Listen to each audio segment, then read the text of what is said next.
Next question, the member for Lanark, Frontenac, Kingston. Thank you, Speaker. My question is to the Premier.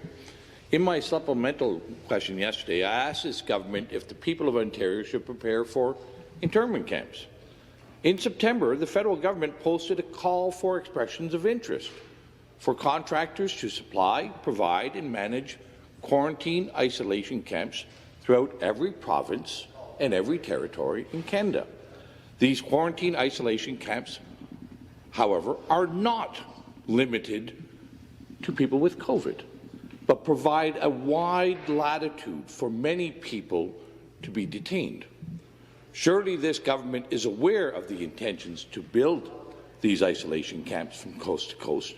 And my question to the Premier is, how many of these camps will be built, and how many people does this government expect to detain? Question. Government House Leader. Thank you, Mr. Speaker.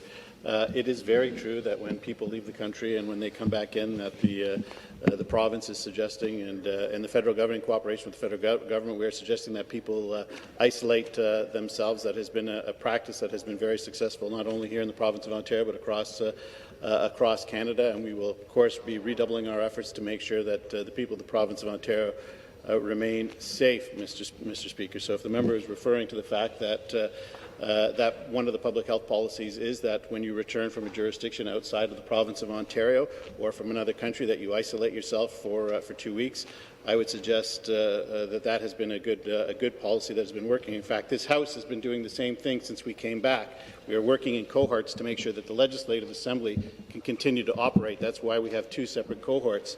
Mr. Speaker. Response. And with the cooperation of the official opposition, that is why all members of the Independents have been excluded from that cohort, because we want them to be able to participate in debate. So we will continue to do everything in our power to make sure that this House continues, but that the people of the province of Ontario and Canada are kept safe. Supplementary question. Again, back to the Premier. Here's the RFP, and in the RFP it uses clear language to express that these camps can be used for a broad spectrum of people, not limited to travellers. Indeed, it doesn't even mention international travellers. It's just a broad latitude of people. And I'll send over the copy of the RFP after.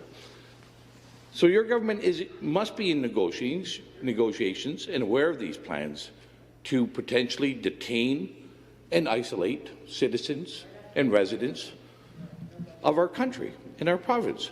So, Speaker, to the Premier, where will these camps be built? How many people will be detained? And for what reasons? Question. For what reasons can people be kept in these isolation camps? And I'd like to have the Premier assure the people of Ontario. Member, take a seat.